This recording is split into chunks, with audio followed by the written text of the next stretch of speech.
ইয়াউমা উলিদতু ওয়া ইয়াউমা আমুতু ওয়া ইয়াউমা উবাসু হাইয়া। আল্লাহু আকবার বলো। মার কোলে থেকে যদি একটা বাচ্চা কথা বলে তখন অবস্থাটা কি হয়? আমাদের দেশে মদ খাইতো, গাঁজা খাইতো, এগুলো আমরা দেখছি। মরছে এখন যে মানুষ তাদের আর বাবার কামল আছে, কি বলে আছে না এরকম? আর ঈসা পয়গম্বর তিনি তার মার কোলে থেকে কথা বলতেছেন। তো এই অবস্থা দেখে এতক্ষণ যারা তার জন্ম নিয়ে প্রশ্ন তুলছে, এখন উল্টা তার খোদা বলা আরম্ভ করছে। নাউজুবিল্লাহ বলতেছে যে মার কোলে থেকে কথা বলে, এটা তো সাধারণ কোনো মানুষ না, তাহলে এটা কে? ওরাই সিদ্ধান্ত নেয় এটা আল্লাহর ছেলে হবে। তাহলে নাউজুবিল্লাহ বলেন, যেটা তাহলে আল্লাহর ছেলে হবে।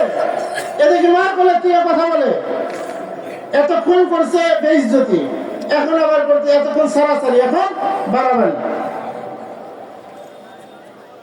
তো ঈসা পয়গম্বর মার কোলে থেকে নিজের পরিচয় দিতেছেন।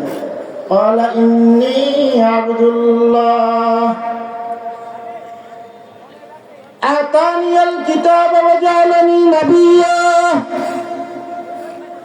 ঈসা পয়গম্বর বলে, আমি আমার আল্লাহর গোলাম। আমরা সবাই কার গোলাম? এই মুসলমানের আওয়াজে জবান খুলে জোরে বলেন, কার গোলাম? ঈসা পয়গম্বর বলেন, ইন্নী আবদুল্লাহ আতানিয়াল কিতাব ওয়া জাআলানি নাবিয়্যা। উনি ওনার পরিচয় পরিষ্কার করলেন, আমি আল্লাহর গোলাম। কিন্তু খ্রিস্টানরা বলে এটা সাধারণ মানুষ না, এটা আল্লাহর গোলাম। নাউজুবিল্লাহ। ঈসা পয়গম্বর সর্বপ্রথম পরিচয় দিলেন, ইন্নী আবদুল্লাহ, আমি আমার আল্লাহর গোলাম। এরপরে 2 নম্বরে বলছেন, আতানিয়াল কিতাব ওয়া জাআলানি নাবিয়্যা। 1 নম্বর বললেন আমি আমার আল্লাহর গোলাম, আর 2 নম্বর বলেন আল্লাহ তাআলা আমাকে কিতাব দান করেছেন। শুধু কিতাব দিবেন তা নয়, রব্বুল আলামিন আমাকে নবুয়তের মর্যাদাও দিয়ে দিয়েছে। সহজ ওনার পরিচয় পরিষ্কার করছে, কিন্তু হারা মানে না, হারা কয় যে আল্লাহর বেটা। এই যে আল্লাহর বেটা বলে তারা শিরক করতেছে। এই যে আল্লাহ পাক তাদের বক্তব্য রদ করতেছেন যে আমি আল্লাহর সঙ্গে কারো বাপ বেটার সম্পর্ক নাই, আমি আল্লাহ, আমি হলাম রব, আর বাকি সব আমার গোলাম। এই জায়গাটা পরিষ্কার করলেন আল্লাহ, এবং আমাদেরকে বললেন গোলাম আগে হও আর পরে হও।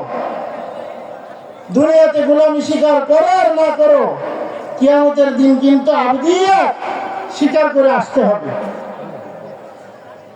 কিয়ামতের দিন গোলামি আর বশ্যতা এটাকে স্বীকার করে আসতে হবে। আবদিয়ত এই শব্দটা বুঝেন, আবদিয়ত শব্দের অর্থ কি? আবদিয়ত শব্দের অর্থ হলো আল্লাহ রাব্বুল আলামিনের গোলামের গুণে গুণী হয়ে যাওয়া, চূড়ান্ত পর্যায়ে আল্লাহ পাকের গোলামীর গুণ অর্জন করা, এটাকে বলা হয় আবদিয়ত। আর এই আবদিয়তের মর্যাদা কত, এটা শোনার পরে জবান খুলে একটা আল্লাহু আকবার বলেন, রাজি আছেন ইনশাআল্লাহ? আবদিয়তের মর্যাদা কত? আবদিয়ত উলায়াতের চাইতে, বুজুর্গির চাইতে আবদিয়তের মর্যাদা বেশি, তাবেঈয়তের চাইতে আবদিয়তের মর্যাদা বেশি, সাহাবিয়তের চাইতে আবদিয়তের মর্যাদা বেশি, নবুয়তের চাইতে, একজন মানুষ নবী হওয়ার চাইতে এই আবদিয়তের মর্যাদা আল্লাহ রাব্বুল আলামিনের কাছে বেশি। জবান খুলে মুসলমানের আওয়াজে উচ্চ কণ্ঠে বলেন আল্লাহু আকবার। আবদিয়ত এটা এমন দামি, এই কারণে পয়গম্বররা আবদিয়ত চাইছে। পয়গম্বররা কি চাইছেন? আবদিয়ত। আল্লাহ পাক পয়গম্বরদেরকে নবীর পরিচয় বড় করে দেওয়ার আগে আবদিয়তের পরিচয় বড় করে দিচ্ছেন। আল্লাহ রাসূল যেদিন আল্লাহ পাকের সবচেয়ে কাছাকাছি গেছেন, ওই সফরটা বর্ণনা আপনারা শুনছেন, সেটা হলো মেরাজ। মেরাজের রজনীতে আল্লাহ রাসূল আল্লাহ পাকের একেবারে কাছাকাছি গেছেন, বরকতময় একটা সফর। এই সফরের বর্ণনা দিতে যা আল্লাহ রাব্বুল আলামিন तमाम বিশ্ববাসীকে জানাইতেছেন যে আমার কাছে কে আসতেছে। সুবহানাল্লাযী আসরা বিআবদিহি লাইলাম মিনাল মাসজিদিল হারাম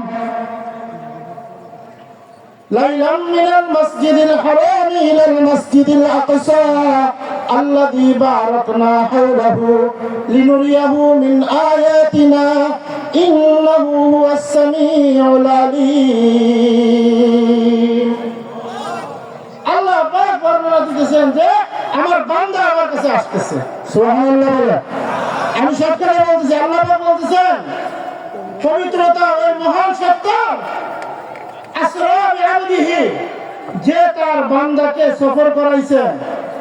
এখানে নবী বলেন নাই, বন্ধু বলেন নাই, হাবিব বলেন নাই,